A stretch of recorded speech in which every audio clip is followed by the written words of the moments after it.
Olá meus amigos, sejam bem-vindos a mais um vídeo e hoje vamos fechar o nosso estudo sobre a semana de Jesus em Jerusalém, essa ida dele que foi a última, já que é nessa ida que ele é crucificado, morre e ressuscita. Então já deixa aí o like, comentem e compartilha com seus amigos e familiares esse vídeo, que eu tenho certeza que vocês vão aprender muita coisa legal. Primeiramente, vocês têm que saber o seguinte: como que funciona a festa da Páscoa judaica? A festa da Páscoa começava com a ceia no dia 14 de Nissan.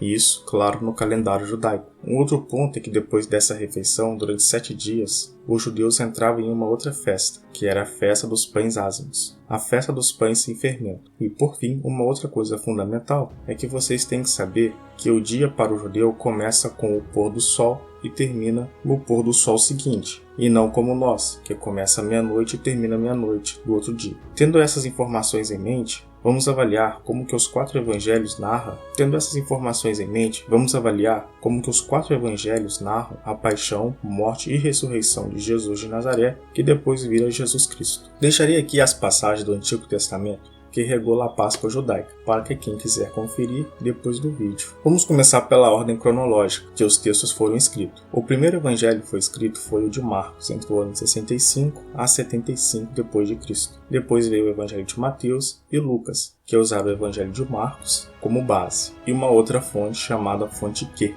E por fim foi o Evangelho de João, que pode ter sido escrito já no início do século II. No Evangelho de Marcos, as passagens vão do capítulo 14 ao capítulo 16. No capítulo 14, versículo 17, diz que, ao cair da tarde, aqui entramos na festa da Páscoa. E isso é um ponto muito importante. A partir de agora eu vou falar para vocês todos os acontecimentos do capítulo 14, que ocorreu entre as 6 horas da tarde às 6 horas da manhã, já na festa da Páscoa. Então Jesus ceia com seus discípulos, diz que Pedro vai negá-lo, Judas o trai com um beijo, Jesus é preso no Getsêmani, Jesus é levado ao Sinédrio, que seria uma corte religiosa que julgava crimes contra a lei de Moisés, Pedro o nega 3 vezes e amanhece o dia, e com isso a gente inicia o capítulo 15. O capítulo 15 começa na parte da manhã da Páscoa. Pessoal, uma outra observação cabe aqui ser colocada para vocês entenderem como funcionava a contagem do tempo. Era assim: o dia começava com o pôr do sol, 6 horas da tarde para nós. Isso era a primeira hora da noite. E aí a noite tinha 12 horas. Quando amanhecia, era a mesma contagem. 6 horas da manhã, era a primeira hora do dia. Aí se passava 12 horas e fechava as 24 horas do dia. E vinha um outro dia. Então vamos lá, capítulo 15. Nesse capítulo temos logo de manhã, primeira hora, ou seja, na casa das 6 horas da manhã, Jesus foi entregue a Pilatos. Pilatos o interrogou, fez aquele sorteio com Barrabás, de quem deveria ser solto. Aí os judeus escolhem Barrabás. Jesus foi açoitado, coroado com espinho e crucificado. E aqui já é 9 horas da manhã, ou a terceira hora, conforme o versículo 25. Conforme o versículo 33 e 34, do meio-dia às 3 horas da tarde, houve trevas na terra. E às 3 horas, ou à 9ª hora, como está escrito na Bíblia, Jesus morre. Aí no versículo 42 a 47, Jesus é sepultado. Mas tudo isso tinha que ser feito antes das 18 horas, que era quando entraria o sábado.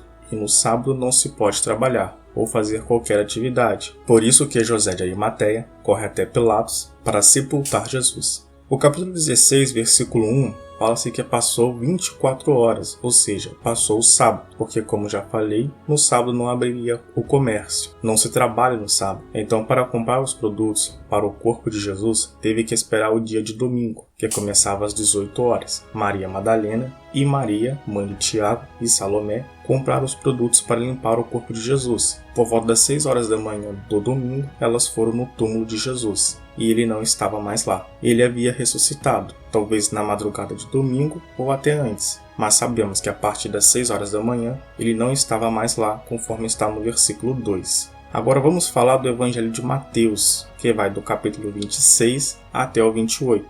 Lembrando que o Evangelho de Marcos foi usado por Mateus como base. Pessoal, a narração do Evangelho de Mateus é muito parecido com Marcos. Aqui eu vou colocar apenas diferença para não ficar algo maçante. Então no capítulo 27, Mateus fala da morte de Judas. Marcos não faz essa menção. E lá em Atos capítulo 1, versículo 18 e 19, temos uma outra narração da morte de Judas, que ao invés de usar cordas, ele suicida, se jogando de algum penhasco ou algo do tipo. Continuando no versículo 16 do capítulo 27, é dada atenção que Barrabás era famoso, algo que não aparece em Marcos. Entre os versículos 19 e 26 acontece algo marcante. O autor faz questão de empurrar a culpa da condenação de Jesus aos judeus, em especial aos sacerdotes. Primeiro o autor coloca a mulher de Pilatos, que pede para ele não se envolver com o caso de Jesus. Depois mostra Pilatos dando a oportunidade das pessoas não escolher Jesus, e sim Barrabás. Mas, novamente, o autor faz questão de mostrar que o sumo sacerdote queria matar Jesus, alegando que eles tinham inveja dele, e por fim mostra a famosa cena de Pilatos lavando as mãos.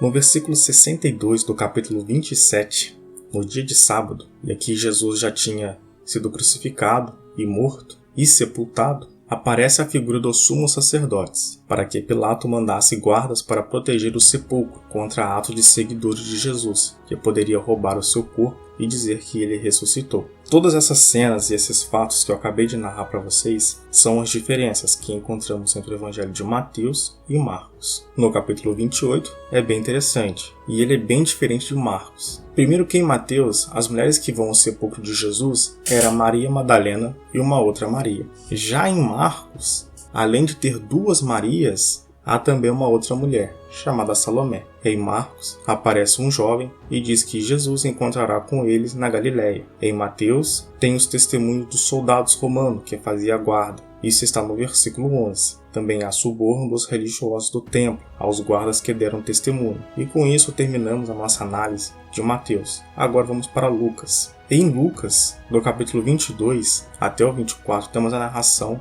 da paixão de Jesus. Primeira coisa diferente dos dois autores anteriores, no capítulo 22, versículo 3. O autor fala que Satanás possuía Judas. Não encontramos essa menção nos anteriores. No versículo 8, dá seu nome de quem fez os preparativos da ceia, Pedro e João. Nos anteriores não há menção. Entre os versículos 24 até o 30, há um acréscimo da narrativa onde Jesus repreende os discípulos quando eles o perguntam quem é o maior no reino de Deus, e faz a promessa que eles comeriam com ele o reino dos céus. No capítulo 23, do versículo 1 ao 25, acontece algo que só Lucas narra. Jesus vai para Pilatos, depois Pilatos o manda para Herodes, e depois volta para Pilatos novamente. Algo que só Lucas narra. No versículo 39 a 43 do mesmo capítulo tem a figura do bom ladrão, que aparece em Lucas. E no versículo 47 a conversão do centurião romano, coisa que só o autor de Lucas menciona. No capítulo 24 temos duas coisas curiosas. Primeiro, no versículo 4. No versículo 4, aparece para as mulheres dois homens que falam que Jesus ressuscitou. Depois, no versículo 10, fala o nome das mulheres, Maria Madalena, Joana e Maria, mãe de Tiago. Entretanto, fala que havia outras mulheres, que elas também deram testemunho. E, por fim, tem a aparição aos discípulos de Emaús, que Lucas narra também. Lembrando a todos vocês que essas passagens que eu comento são as passagens diferentes, ou seja, as coisas que estão num evangelho, mas não estão nos outros. Agora vamos falar por fim do Evangelho de João, os fatos narrados do capítulo 13 até o 17. Pessoal, não vou explicar os detalhes dessas passagens para não ficar muito cansativo o vídeo, então vou direto ao ponto. Nessas passagens temos a narração do lava-pés, mas principalmente é aqui que o autor de João difere por completo dos evangelhos sinóticos. Porque em João, Jesus deixa de ser um homem e vai para ser um ser divino. E é uma teologia bem grande em torno do Espírito Santo, o Paráclito. Então assim, pessoal, o Evangelho de João com certeza já é um texto bem tardio. Podemos colocar até a sua redação final depois de 100 anos após os fatos narrados. Nesse texto, Jesus, o tempo todo já é construído como Deus, ser divino. Por isso que não cabe falar muito das diferenças como veio sendo falado ao longo do vídeo, porque o Evangelho de João é todo diferente. Mas temos algumas coisas interessantes para pontuar. Primeiro que quando Jesus é preso, ele é levado à presença de Anás, e depois que ele vai para Caifás e o Sinédrio, algo que está no versículo 13 do capítulo 18, algo que só aparece aqui. No versículo 28 aparece uma informação bombástica em relação aos escritores anteriores que Jesus morreu um dia antes da Páscoa, ou seja, numa quinta-feira, porque olha o que está escrito.